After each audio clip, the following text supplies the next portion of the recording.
இன்னைக்கு ஒரு வழக்கு விசாரணை நடத்தப்பட்ட சந்தர்ப்பத்தில் நீதிபதியை பார்த்து சந்தேக நபர்கள் சார்பாக முன்னிலையான ஒரு சட்டத்தரணி ஒரு கேள்வியை கேட்கிறாரு. இப்போ பட்டப்பகலில் இந்த வழக்கு நடந்து கொண்டிருக்கு, வெளியில் நல்ல வெளிச்சம் இருக்குது. ஆனால் நீதிமன்ற வளாகத்துக்குள்ளே இந்த விசாரணை நடக்கிற நீதிமன்றத்துக்குள்ளே நிறைய பல்ப்ஸ் போடப்பட்டிருக்கு. அப்படி பல்ப் போடப்பட்டிருக்கிறதால, பட்டப்பகலில் பல்ப் போடப்பட்டிருக்கிறதால அரசாங்கத்துக்கு நட்டம் ஏற்பட்டிருக்குன்னு சொல்லி ஊழல் மோசடி விசாரணை ஆணைக்குழு எதிர்வரும் நாட்களில் ஒரு வழக்கை பதிவு செய்தாலும் ஆச்சரியப்படுறது கொண்டும் கிடையாது. அப்படியான ஒரு வழக்கு பதிவு செய்யப்படுமா இருந்தால் இந்த பல்பை போடுறதுக்கு உத்தரவிட்டவர் நீங்கள் தான் என்று சொல்லி நீதிபதி கூட சந்தேக நபர் என்று சொல்லி அடையாளப்படுத்தப்பட்டு சாட்சி கூண்டில் நிறுத்தப்படலாம். இந்த காலம் வெகு தொலைவில் கிடையாது. நீங்களும் இந்த சாட்சி கூண்டில் நிறுத்தப்படலாம் சொல்லி ஒரு சட்டத்தரணி நீதிபதியை பார்த்து சொல்றாரு. ஸ்ரீ ஜெயவர்தனபுர வைத்தியசாலையினுடைய நரம்பியல் மருத்துவ நிபுணர் மகேஷி விஜயரத்ன சம்பந்தமான பிண கோரிக்கை சமர்ப்பிக்கப்பட்டு அந்த வழக்கு விசாரணை நடத்தப்பட்ட சந்தர்ப்பத்தில் தான் இந்த மாதிரியான ஒரு கருத்து சட்டத்தரணியால் சொல்லப்பட்டிருந்தது. இதுக்கு பிறகு நிறைய வாதங்கள் முன்வைக்கப்பட்டு மகேஷி விஜயரத்னவுக்கு இன்றைக்கு பிணையும் கிடைச்சிருக்கு. இந்த வழக்கு விசாரிக்கப்பட்ட சந்தர்ப்பத்தில் இன்றைக்கு நீதிமன்றத்தில் என்னெல்லாம் நடந்தது என்றதை பற்றி இன்னும் கொஞ்சம் விளக்கமாக இந்த வீடியோவில் பார்க்கலாம். வணக்கம், நான் கிருஷாந்த் ராஜ். போன மாதம் ஸ்ரீ ஜெயவர்தனபுர வைத்தியசாலையினுடைய நியூரோ சர்ஜன் நரம்பியல் மருத்துவ நிபுணர் மகேஷி விஜயரத்ன கைது செய்யப்பட்டிருந்தாங்க. அதுக்கு பிறகு அவருடைய மகளும் வேறொரு குற்றச்சாட்டின் அடிப்படையிலையும் கைது செய்யப்பட்டு பிறகு பிணையில் விடுதலை செய்யப்பட்டிருந்தாங்க. மகேஷி விஜயரத்னவோடு சேர்ந்து இந்த மோசடிக்காக உதவி செய்ததா இன்னும் 2 சந்தேக நபர்கள் கைது செய்யப்பட்டு தடுத்து வைக்கப்பட்டு விசாரணைக்கு உட்படுத்தப்பட்டு அவங்களுக்கும் பிணை கிடைச்சிருந்தது. ஸ்ரீ ஜெயவர்தனபுர வைத்தியசாலையில் நரம்பியல் சத்திர சிகிச்சைக்காக போகிற நபர்களுக்கு அந்த ஹாஸ்பிட்டல்லையே குறைஞ்ச விலையில் மருத்துவ உபகரணங்களை கொள்வனவு செய்ய முடியும். அப்படி இருந்தும் கூட சில உபகரணங்கள் இங்கே கிடையாது என்று சொல்லி வேணுமென்று சொல்லியே ஒரு காரணத்தை முன்வச்சு தன்னுடைய தனியார் மருத்துவ நிலையத்தில் ஒரு ஃபார்மசியில் அதுக்கான பொருட்களை விற்பனை செய்திருக்கிறார். இதன் மூலமாக தன்னுடைய அதிகாரத்தை பயன்படுத்தி கொண்டு ஒரு மோசடி செய்திருக்கிறார் சொல்லி குற்றம் சாட்டப்பட்டிருந்தது.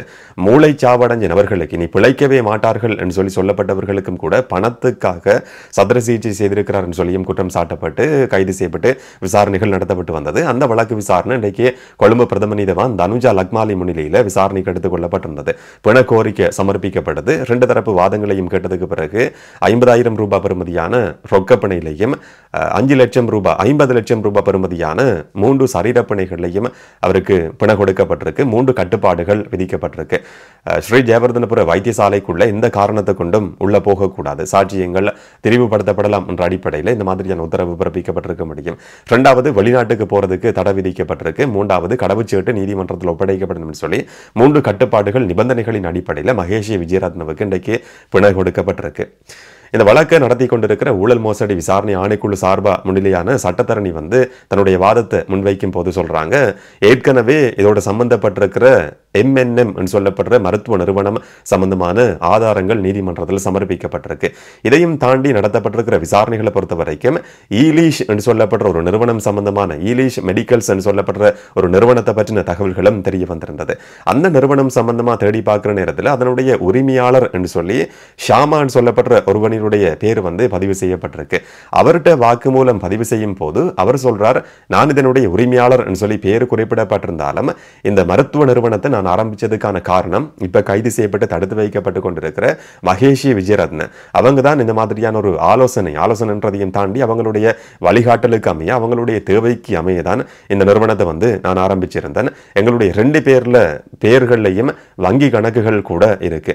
இதுக்கு காசு வர்ற காசுகள் லாபம் எல்லாத்தையுமே அந்த வங்கி கணக்குல தான் நாங்கள் கொண்டு போய் டிபாசிட் பண்ணுவோம்.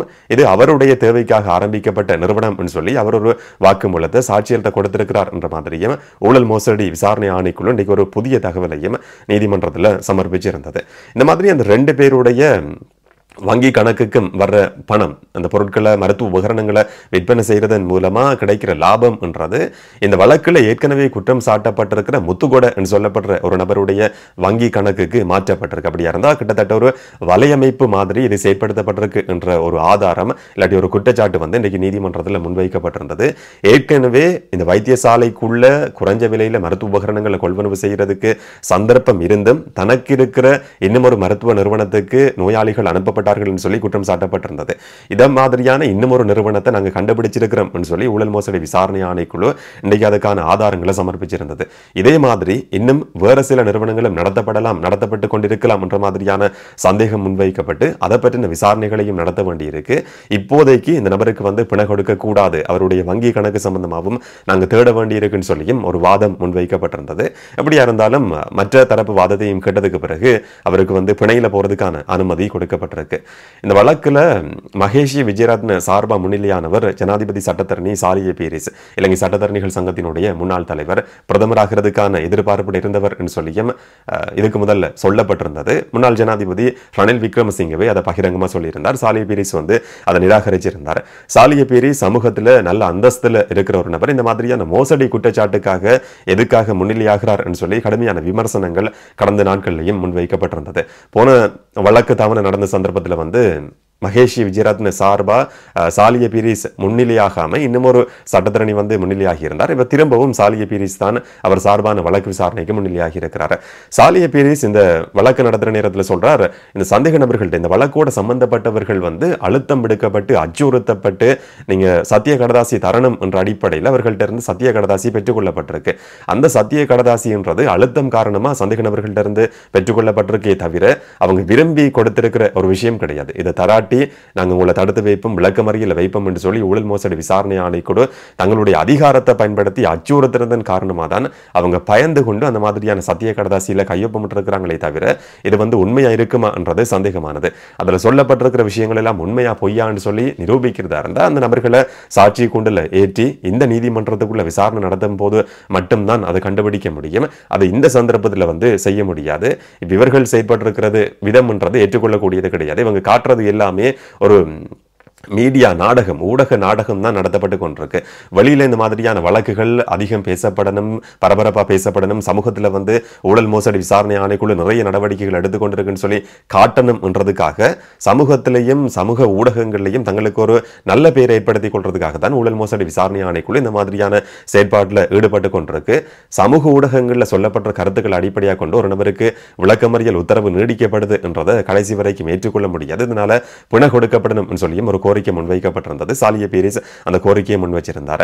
ஊழல் மோசடி விசாரணை ஆணைக்குழு தொடர்ச்சியா எல்லா நபர்களையும் கைது செய்து தடுத்து வைக்கிறதுக்கான உத்தரவை கேட்டுக்கொண்டிருக்கு. இப்படியே போகுமா இருந்தா சட்டவாட்சி சம்பந்தமா மக்களுக்கு இருக்கிற நம்பிக்கை சீர்குலைகிறதுக்கான ஒரு வாய்ப்பு சந்தர்ப்பம் கூட உருவாகலாம் என்ற மாதிரியும் சாலிய பீரிஸ் ஒரு கருத்தை முன் வச்சிருந்தார். இதனால பிணை கேட்கப்பட்டிருந்தது. அந்த கோரிக்கை ஏற்றுக்கொள்ளப்பட்டிருக்கு.